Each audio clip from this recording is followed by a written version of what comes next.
Yeah. Kaon na po tagmarang mga ka-farmers. Siguro lang wala eh. Napa. Aray, tabang! Skatag ka rin ka nabahan eh. Ang galing ka rin yun siya. Dali rin ko rin pamilya, di ba? Asa po? 20. Ulan. Uy, kahit pa man. Okay, goods kayo. Goods kayo mga ka-farmers.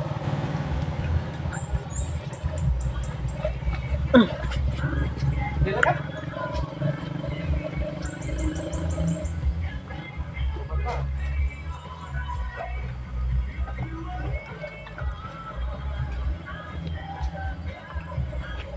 Bagong display.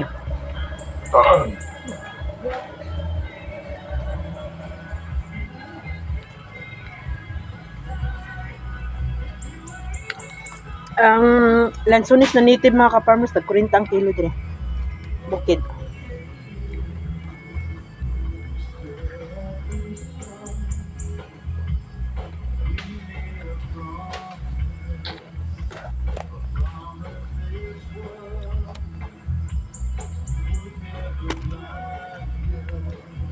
Hindi kayo.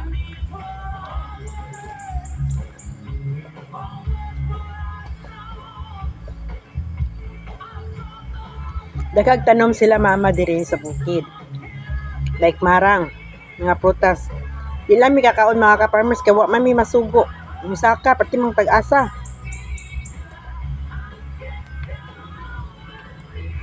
Lami ra ba yung mga marang kay mga evergreen ba?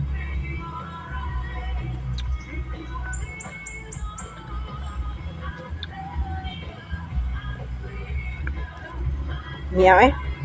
Pero murag kuan pa siya, dili pa kay siya tamis. Kulang pa siya og hinog.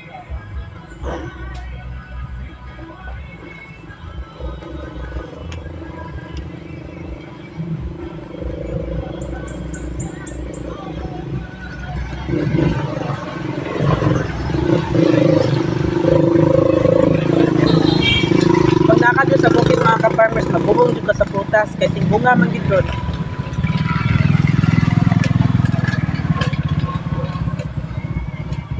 Naay ni agi mga ka-farmers nagbitbit siya og durian, lansones ug rambutan.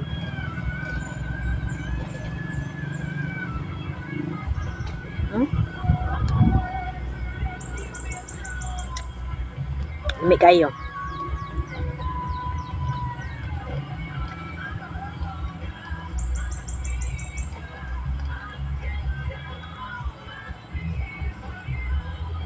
Pawala sa kagutom mga ka-farmers, pati na akong gutom, makaway pamahaw. Diretso dahil mi diri sa uma.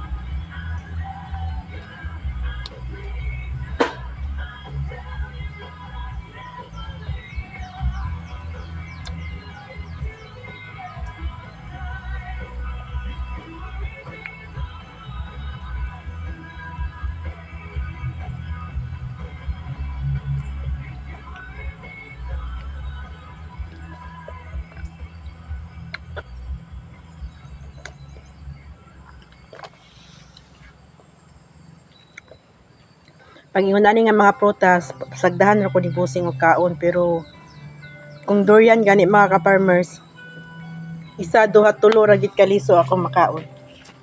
Kay gahapon nakahurot kog isa ka buo nga durian, so ang sulod ato is naa sa mga 3 ra. Kay gamay lang man siya. Nya na pa mi isa nga nakuha, gusto na ko pabrihan. Dili na niya pabrihan. Tama na daw akong kaon. So kung sa durian ta mga ka-farmers, control atong kaon kay lisod na no. So akong gidala siya sa balay kagahapon ti isa. Nahurot siya kay gikaon sa kuang pamangkin og sa mga silingan ang gihatag. Lamian sila.